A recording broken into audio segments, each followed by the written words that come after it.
Selamat datang kembali. Hari ini, kita akan melakukan sebuah penelusuran yang menurut saya sangat mendasar.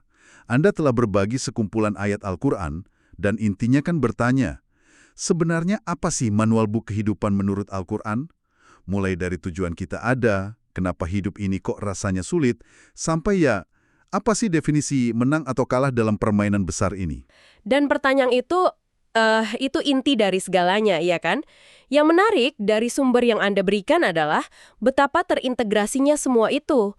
Al-Quran itu nggak melihat spiritualitas sebagai sesuatu yang Anda lakukan di hari Jumat saja gitu. Spiritualitas itu semacam sistem operasi yang berjalan di latar belakang, setiap saat. Sistem operasi, saya suka istilah itu. Jadi, misi kita sekarang, kita coba rangkai ayat-ayat yang Anda berikan ini menjadi semacam Google Maps untuk perjalanan hidup. Kita mau lihat apa rute utamanya, di mana rest areanya, di mana belokan tajamnya, dan apa tujuan akhirnya menurut peta ini. Siap? Siap. Mari kita mulai dari titik Anda berada di sini. Titik awal dari semua perjalanan itu. Oke, titik awal. Di peta manapun kan sebelum kita jalan, kita harus tahu dulu kita menghadap kemana. Kalibrasi kompas lah. Dan dari sumber Anda, kompas kehidupan ini adalah ibadah. Tapi konsep ibadah ini seringkali jadi sempit kan? Cuma sebatas sholat, puasa, ritual. Padahal ayat yang Anda tandai di surah Al-An'am ini, cakupannya total banget. Total, itu kata yang tepat sekali. Ayat 162 sampai 163 ini bukan sekedar ayat loh, ini adalah sebuah deklarasi, sebuah manifesto pribadi. Mari kita dengarkan bunyinya. Kul inna solati wa nusuki wa mahyaya wa mamati lillahi rabbil alamin la syarika lahu wa bidzalika umirtu wa ana awwalul muslimin. Katakanlah sesungguhnya solatku, ibadahku, hidupku dan matiku hanyalah untuk Allah Tuhan semesta alam. Tiada sekutu baginya dan demikian itulah yang diperintahkan kepadaku dan aku adalah orang yang pertama-tama menyerahkan diri kepada Allah. Hidupku dan matiku. Wow, itu frasa yang luar biasa besar ya. Jadi, bekerja di kantor dari jam 9 sampai jam 5, mengantar anak sekolah, bahkan cara kita berinteraksi di media sosial. Kalau kompasnya benar, itu semua bisa jadi ibadah gitu. Tepat. Itulah pergeseran paradigma yang paling fundamental. Ayat ini mengubah ibadah dari serangkaian kegiatan menjadi sebuah orientasi. Apapun yang Anda lakukan, kalau niatnya untuk mencari keridhaan Tuhan, maka aktivitas itu naik kelas jadi ibadah. Ini fondasi yang menyatukan semua kepingan hidup yang terasa acak. Dan dari fondasi yang sangat luas ini, baru muncul pilar-pilar praktisnya. Sumber kita ini kan terus-menerus memasangkan dua hal ya, sholat dan zakat. Kenapa selalu berdua? Nah, disinilah sumber Anda menyajikan ide yang menurut saya radikal di zaman sekarang. Banyak orang modern kan memisahkan spiritualitas pribadi dari aksi sosial. Saya dan Tuhan urusan saya dan masyarakat urusan lain. Tapi di sini keduanya diikat erat banget. Di surah Al-Baqarah ayat 43 perintahnya jelas. Wa aqimus sholata wa atuz zakah. Dirikanlah sholat, tunaikanlah zakah. Jadi ini nyambung lagi ke poin awal tentang hidupku. Spiritualitasnya nggak boleh berhenti di sajadah, tapi harus bocor ke interaksi kita sama orang lain. Begitu ya? Tepat sekali. Sholat itu hubungan vertikal Anda dengan Sang Pencipta. Itu momen Anda recharge spiritual. Tapi energi dari recharge itu harus disalurkan secara horizontal, melalui zakat, melalui kepedulian sosial. Al-Quran seolah mengatakan, koneksi vertikalmu itu nggak ada artinya kalau nggak menghasilkan buah horizontal bagi sesama. Spiritualitas yang cuma buat diri sendiri. Menurut perspektif ini ya, spiritualitas yang belum lengkap gitu. Kalau kita lihat polanya, ibadah ini kayaknya punya skala yang beda-beda ya. Ada yang harian kayak sholat, tahunan kayak puasa, dan mungkin sekali seumur hidup seperti haji. Apa ini menunjukkan kalau pengabdian itu harus dibangun di setiap level dari rutinitas kecil sampai komitmen puncak? Itu pengamatan yang tajam banget. Betul sekali. Haji, seperti yang disinggung di surah Ali Imran ayat 97, itu kan kewajiban bagi yang mampu. Walillahi 'alan nasi hajjul baiti man istata'a ilaihi sabila. Itu simbol persatuan global dan puncak pengorbanan. Puasa itu latihan disiplin diri tahunan.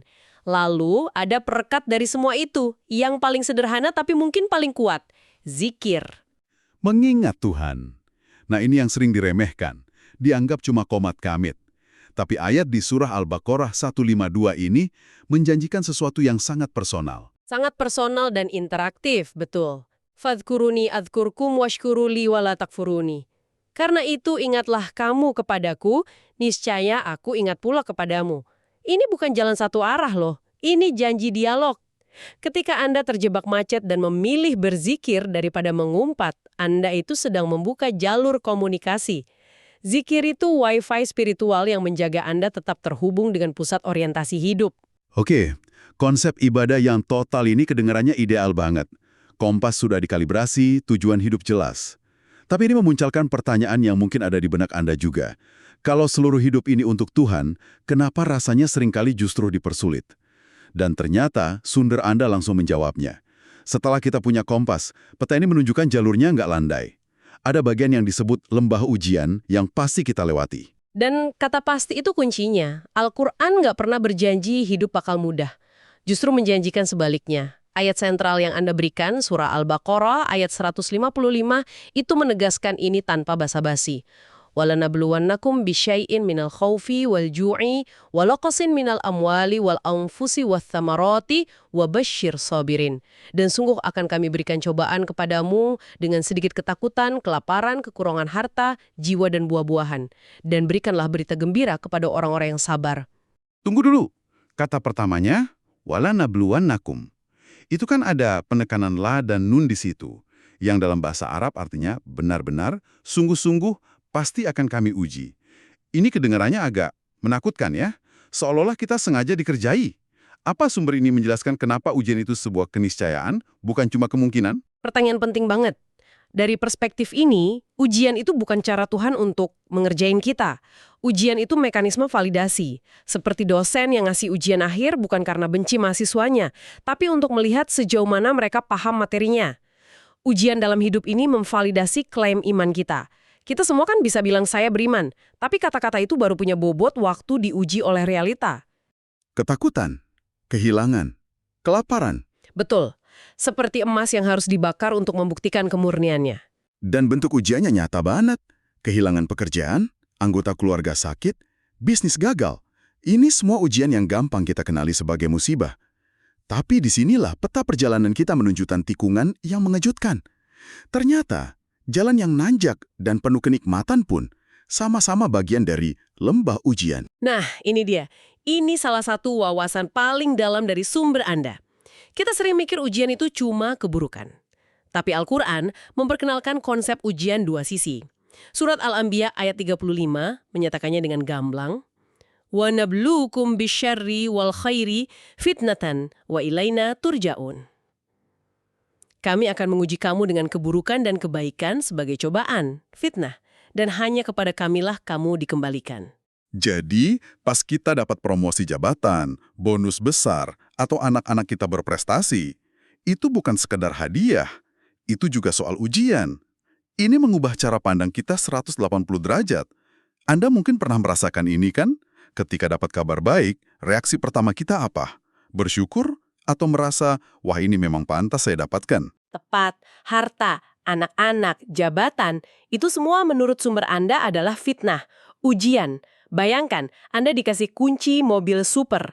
Ujiannya bukan cuman bisa nyetir nggak, tapi gimana cara Anda nyetir. Apa Anda pamer di jalanan, sombong, atau Anda pakai buat menolong teman? Nikmat itu kunci mobil super yang menguji karakter kita. Dan sumber Anda ngasih contoh kegagalan dalam ujian ini di surah Az-Zumar ayat 49, di mana seseorang berkata, "Innama utituhu ala ilmin." Aku diberi ini karena kepintaranku. Ayat itu langsung membalas, "Bal hiya fitnah." Sebenarnya itu adalah cobaan. Kesombongan itu bukti nyata gagal dalam ujian kenikmatan. Jadi, peta ini menunjukkan bahwa seluruh rute, baik yang sulit maupun yang mudah, adalah zona ujian. Kita terus-menerus dievaluasi. Lalu, apa destinasi yang ditandai bintang di peta ini? Apa garis finish yang sukses itu?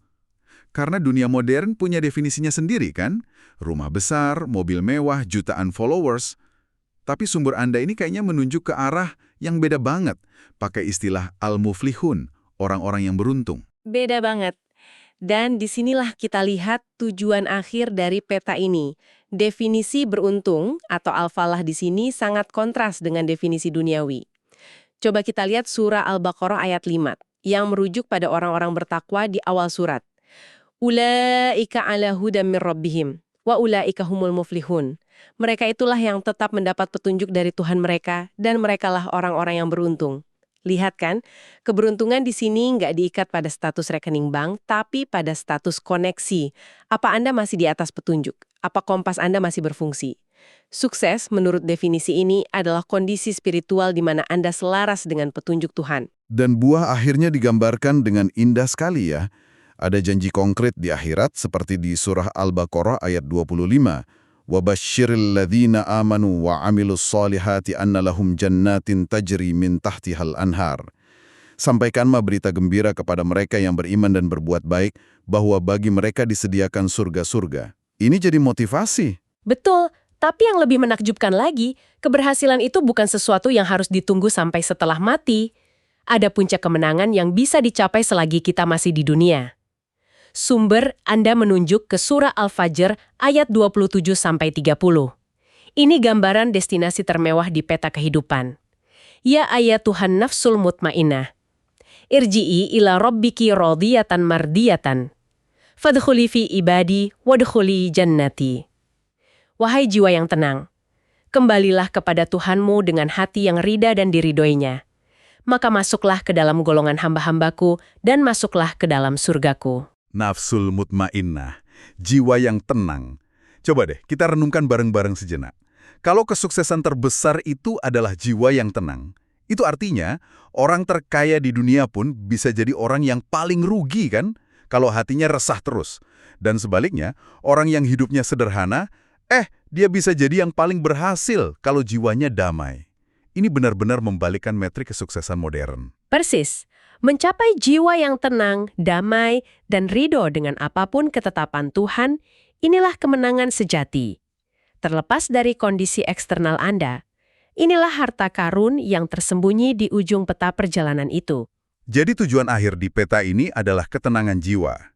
Kemenangan yang luar biasa. Tapi tentu saja, di setiap peta ada juga peringatan awas, jalan buntu, atau jurang di depan.